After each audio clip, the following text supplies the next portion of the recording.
Hello friends, welcome back to my channel Ayushi and mom. বন্ধুরা, আজকে তোমাদেরকে এই চুড়িদারটা কি করে কাটলাম সেটা দেখাবো। এটা একটা গোল গলা চুড়িদার। পেছনটা একটু পেছনের গলাটা একটু ডিপ। চলো দেখি। সবার প্রথমে আমি কাপড়টাকে 4 ভাঁজ করে নেব। কাপড়ের ভাঁজটা খুলে উল্টো দিকে ভাঁজ করে নিতে হবে। যতটুকু আমার কাপড় লাগবে চুড়িদারটা কাটার জন্য ঠিক ততটুকুই ভাঁজটা আমি করব। চুড়িদারের চেস্টের মাপ হচ্ছে 42, তো সেটাকে 4 দিয়ে ভাগ করলে 10.5 আসবে। 2 সুতো বেশি নেব, তাহলে দাঁড়াবে আমার 10.7, মানে 10.5-এর থেকে সামান্য বেশি। আমি এটাকে মোটামুটি 13 নিয়ে নিলাম। এক্সট্রা কাপড় লম্বা নিলাম 43। এবার আর্মহোল নিয়েছি আমি, পুট নিয়েছি 6.5, আর্মহোল নিয়েছি 6.5, চেস্ট নিয়ে নিলাম 10.7। এবার ওপর থেকে 14 ইঞ্চিতে একটা দাগ দিয়েছি, 20 ইঞ্চিতে একটা দাগ দিয়েছি। 14 ইঞ্চিতে নিয়েছি 1.5 ইঞ্চি কম, মানে 9.2। আর হিপের মাপটা আবার সেম, তাহলে চুড়িদারের এই যে এরকম একটা শেপ আসবে। তারপরে আমি ক্রমে বগলের শেপটা দিয়ে দিলাম আর গলার শেপটা দিয়ে দিলাম।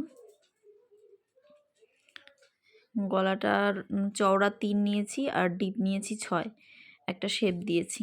এবার এই শেপ অনুযায়ী এখন আমি কাটবো। প্রথমে আমি গলা থেকে কাটিংটা শুরু করব।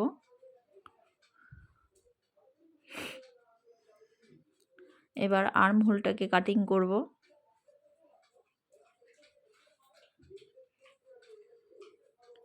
এবার আমি সাইডটাকে কেটে নেব। আমি যে এক্সট্রা দাগটা দিয়েছিলাম সেই এক্সট্রা দাগটাতে কাটলাম, আর যে দাগটা এখন দেখা যাচ্ছে এই দাগটাতে আমি সেলাই করব।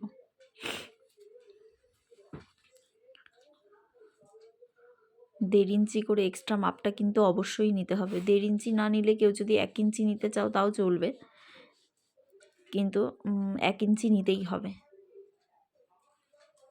কাটা আমার হয়ে গেল। একবারে 4 ভাঁজে কেটেছি, সামনের পার্ট পেছনের পার্ট দুটোই বেরিয়ে গেছে। এখন আমি সামনের পার্টের সাথে পেছনের পার্টটাকে আলাদা করব। এই যে পেছনের পার্টটাকে আমি এখন বের করে নিলাম। তারপরে সামনের পার্টটাকে আবার ভাঁজ করে নিয়ে বগলে একটা ডিপ শেপ কাটতে হবে। এখন হাতাটা কেটে নেব। হাতার লম্বা নিলাম 24 ইঞ্চি, এটা আমার ফুল হাতা হবে, ফুল লেন্থ 24 নিলাম। 5 এদিকে ওপর থেকে 3.5 ইঞ্চি ডিপ করলাম। এবার একটা শেপ দিলাম, ব্যাস। এখন আমি হাতাটাকে এই শেপ অনুযায়ী কেটে নেব।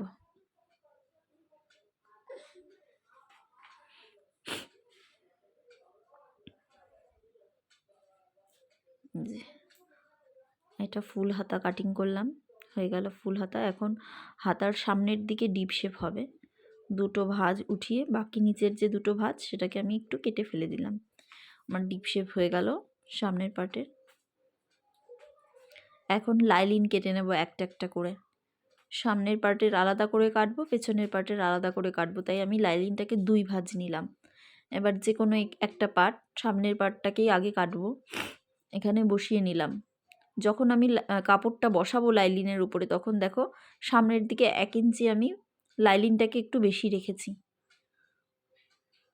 কারণ আমাদের লাইলিনেরটা হচ্ছে সুতির আর কাপড়টা হচ্ছে সিল্কের। যখন কাস্টমার এটাকে পরবে, ধোয়া হবে, ধুলে পরে সুতির কাপড়টা হচ্ছে খেপে যাবে। ওই জন্য আমাদের এতটুকু বেশি কাপড় নিতে হবে, যাতে চুড়িদারটা খারাপ দেখা না যায় পরবর্তীতে। এবার পেছনের পার্টের মাপটা, আমি গলার মাপটা একটু নিয়ে নিলাম। পেছনের পার্টের গলাটা একটু ডিপ করব। সামনের পার্টটা 6 ছিল, এবার আমি 2 ইঞ্চি আরও বাড়িয়ে নিয়েছি।